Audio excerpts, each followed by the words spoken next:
Hello friends, welcome back to our channel. మీరు చాలా తక్కువ డబ్బుతో వ్యాపారం ప్రారంభించాలనుకుంటే మీకు సరైన వ్యాపార ఐడియా కావచ్చు. ఎందుకంటే ఇందులో మీరు 20,000 రూపాయల పెట్టుబడితో లక్షల రూపాయలు సంపాదించొచ్చు. ఎలాగంటే మీరు గడ్డి జాతిలో ఒకటైన లెమన్ గ్రాస్ గడ్డిని సాగు చేయొచ్చు. ఈ వ్యవసాయం ద్వారా మంచి లాభాలు పొందొచ్చు. లెమన్ గ్రాస్ వ్యాపారం గురించి ప్రధాని నరేంద్ర మోదీ తన మన్ కీ బాత్లో కూడా ప్రస్తావించారు.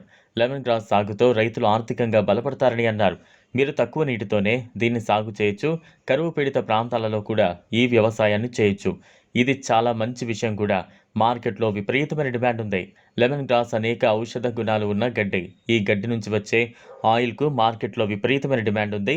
లెమన్ గ్రాస్ ఆయిల్ను సౌందర్య సాధనాలు, సబ్బులు, నూనెలు మొదలగు తయారు చేసే కంపెనీలు ఉపయోగిస్తూ ఉంటాయి. లెమన్ గ్రాస్తో టీ కూడా చేస్తారు. అందుకే మార్కెట్లో మంచి ధర ఉంటుంది. ఈ గడ్డి సాగుతో ఒక సంవత్సరంలోనే దాదాపు 4 లక్షల రూపాయల లాభాన్ని పొందొచ్చు. ఈ గడ్డి సాగుకు ఎరువులు అవసరం లేదని, అడవి జంతువులు దీన్ని తినవు. ఈ పంటను ఒక్కసారి వేస్తే 5 నుంచి 6 సంవత్సరాలు అలాగే ఉంటుంది. పెరిగిన గడ్డిని కోసి అమ్ముకోవచ్చు. గ్రాస్ ఎప్పుడు నాటాలి? మీరు ఫిబ్రవరి, జూలై నెలల మధ్య లెమన్ గ్రాస్ సాగు ప్రారంభించవచ్చు. లెమన్ గ్రాస్ని ఒక్కసారి నాటిన తర్వాత 6 నుంచి 7 సార్లు కోయొచ్చు. అలాగే ఏడాదికి 3 నుంచి 4 సార్లు పంట కోయొచ్చు. లెమన్ గ్రాస్ నుంచి నూనె తీస్తారు. సంవత్సరానికి 3 నుంచి 5 లీటర్ల నూనె వస్తుంది. ఈ నూనె ధర లీటర్కు 1200 నుంచి 1500 రూపాయలు ఉంటుంది. దీని ఉత్పత్తి సామర్థ్యం 3 ఏళ్లలో మరింత పెరుగుతోంది. లెమన్ గ్రాస్ నర్సరీ బెడ్లను సిద్ధం చేయడానికి మార్చ్, ఏప్రిల్ ఉత్తమ సమయం. 1 హెక్టార్లో లెమన్ గ్రాస్ సాగు చేస్తే మొదట్లో 20 నుంచి 40 వేల రూపాయలు ఖర్చు అవుతుంది. ఒకేసారి పంట వేసిన తర్వాత ఏడాదికి 3 నుంచి 4 సార్లు కోయొచ్చు.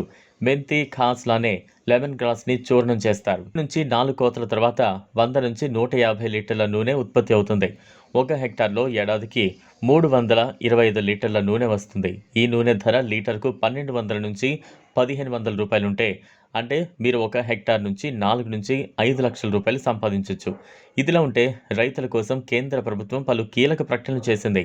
కేంద్ర మంత్రి అశ్విని వైష్ణవ్ వారి గురించి సమాచారం ఇచ్చారు. ప్రభుత్వం డిజిటల్ అగ్రికల్చర్ మిషన్ను ప్రారంభిస్తోందని తెలిపారు.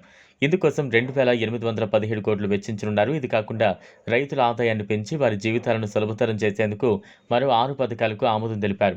అశ్విని వైష్ణవ్ ప్రకారం digital agriculture machine digital public infrastructure తరహాలో నిర్మించబడుతోంది. దాని పైలట్ ప్రాజెక్టుల్లో కొన్ని విజయవంతమై తర్వాత ఇప్పుడు దేశవ్యాప్తంగా అమలు చేయబడుతోంది. డిజిటల్ అగ్రికల్చర్ మిషన్ అనేది భారత ప్రభుత్వం యొక్క ప్రతిష్టాత్మక పథకం. వ్యవసాయ రంగంలో డిజిటల్ టెక్నాలజీలను ఉపయోగించడం ద్వారా రైతుల ఆదాయాన్ని పెంచడం మరియు వ్యవసాయ ఉత్పాదకతను మెరుగుపరచడం దీని లక్ష్యం. ఈ వీడియో మీకు నచ్చినట్లయితే లైక్ చేయండి, షేర్ చేయండి, ఛానల్ను సబ్స్క్రైబ్ చేసుకోండి. థ్యాంక్స్.